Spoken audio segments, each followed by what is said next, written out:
जो सुनने मात्र से आपके जीवन में सुख, संपत्ति और धन की वर्षा होगी। तो चलिए कथा को प्रारंभ करते हैं। एक बार भगवान शिव माता पार्वती से कहते हैं, हे देवी, मनुष्य जो चाहेगा वह हासिल कर सकता है। तब माता पार्वती कहती है, हे देवों के देव महादेव, मुझसे बेहतर आप ही बता सकते हैं, क्योंकि आप तीनों लोक के स्वामी हैं। तब भगवान शिव कहते हैं, हे देवी, आज मैं आपको बताऊंगा कि जो मनुष्य ये सारे कर्म करते हैं वह सब कुछ हासिल कर सकते हैं। इसलिए इस कहानी को ध्यान से सुने और समझे। जो सुनने मात्र से सभी दुखों का निवारण हो जाता है, जो मानव के लिए कल्याणकारी सिद्ध होता है। तो चलिए कहानी प्रारंभ करते हैं। अगर आप यह कहानी सुन रहे हैं तो पूरा सुनिए। इस कथा को आधा अधूरा छोड़कर जाने की गलती मत करिएगा, क्योंकि इस पवित्र कथा को पूरा सुनने से मनचाहा फल की प्राप्ति होगी। इसलिए इस कथा को पूरा सुने। आप शिव भक्त हैं तो भोलेनाथ का अनादर ना करें। एक समय की बात है, जंगल में चलते हुए शिष्य ने अपने गुरु से पूछा, गुरुजी, क्यों कुछ लोग सब कुछ मिल जाने के बाद भी खुश नहीं रहते हैं, जबकि दूसरों के पास कुछ नहीं होते हुए भी वह खुश रहता है? गुरुजी ने मुरझाए फूल की ओर इशारा करते हुए कहा, यह सब सोचने और समझने की दृष्टिकोण पर निर्भर करता है। अगर यह फूल सोचे कि मैं कल मुरझाऊंगा तो वह पूरी तरह से खिल नहीं पाएगा। उसकी सुंदरता और खुशबू पूरी तरह से प्रकट नहीं होगी। वैसे ही जो व्यक्ति अपने बीते समय में या आने वाले समय की चिंता में रहता है वह पूरी तरह से जी नहीं पाता। जो व्यक्ति भविष्य की चिंता में या बीते समय की यादों में रहता है वह अपने आने वाले समय को भी चिंता में गंवा देता है। ऐसा व्यक्ति जीवन का सच्चा सुख नहीं पा सकता। हमें समझना चाहिए कि असली जीवन तो वर्तमान में ही होता है।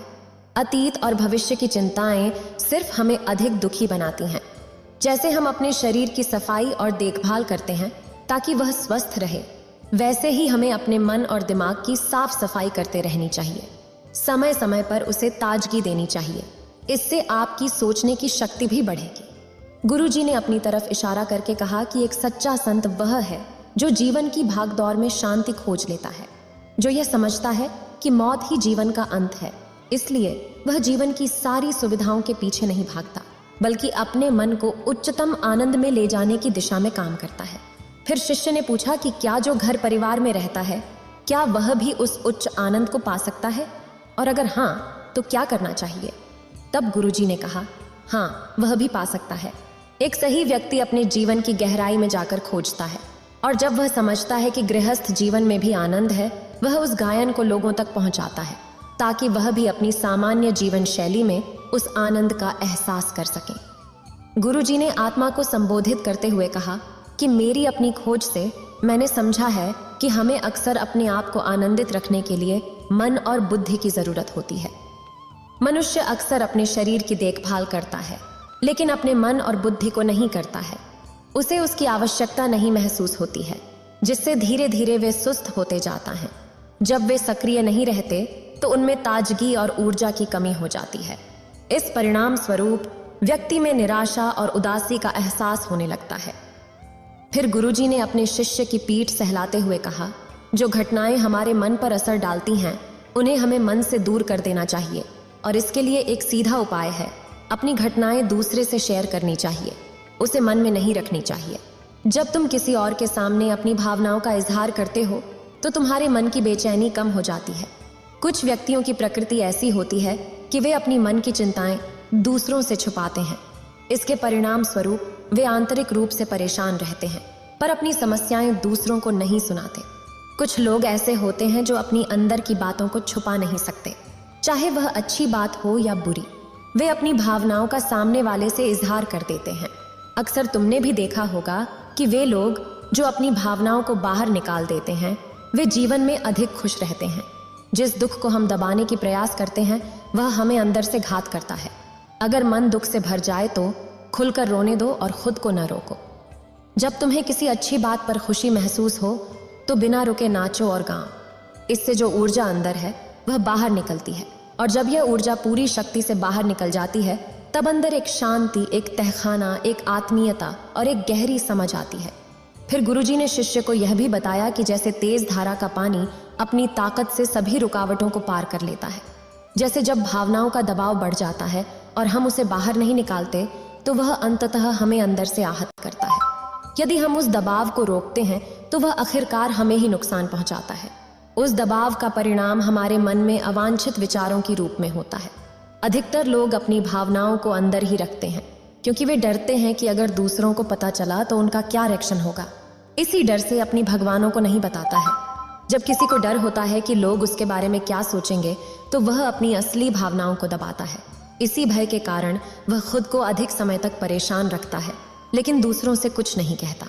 यदि वह एक बार आत्मविश्वास के साथ अपनी भावनाओं को व्यक्त करने की शुरुआत कर दे तो उसकी जिंदगी में बड़ा बदलाव आ सकता है।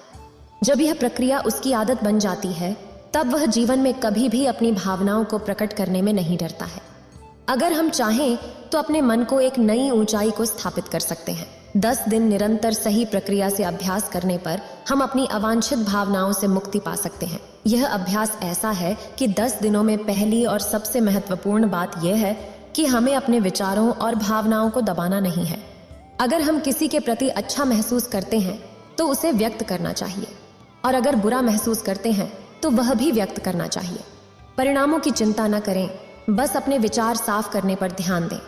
इससे आपके अंदर साहस और आत्मविश्वास बढ़ेगा। जब आप बिना झिझक किसी से वह सब बोल सकेंगे जो आपके मन में है तो सोचिए कितनी मजबूती आपको महसूस होगी। आपके डर समाप्त हो जाएंगे। हाँ, आपको कठिनाइयों का सामना करना पड़ सकता है लेकिन बिना कठिनाई के विकास भी नहीं होता। वास्तविक अभ्यास कठिनाइयों में छुपा होता है। हम अक्सर लोगों को प्रसन्न करने के लिए ऐसा कहते हैं जो वे सुनना चाहते हैं लेकिन हम उन्हें वह नहीं बताते जो हम वास्तव में महसूस करते हैं और यही बड़ी गलती बन जाती है। हमारी असलियत झूठ जैसी बन जाती है।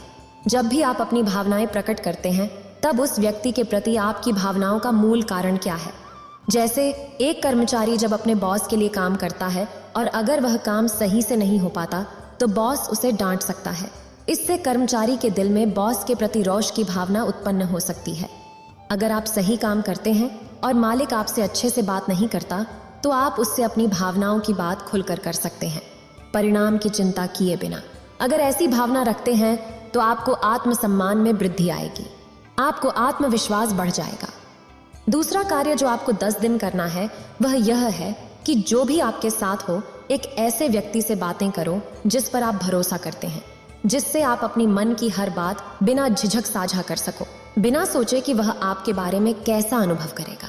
तुम्हें एक ऐसा व्यक्ति चाहिए जिससे तुम अपनी हर बात बिना डरे शेयर कर सको और वह तुम्हारी बातों को सुनकर तुम्हें ना जज करे। ऐसे व्यक्ति को अपने जीवन में ढूंढो और फिर उसके सामने अपनी हर एक भावना खोल कर रखो। जो भी दिन भर में आप महसूस करते हैं, चाहे वह अच्छा हो या बुरा, उस व्यक्ति से दोस्तों की बातें भी शेयर करो। इससे तुम्हें समझ में आएगा कि तुम्हारा मन विभिन्न परिस्थितियों में कैसे प्रतिक्रिया करता है।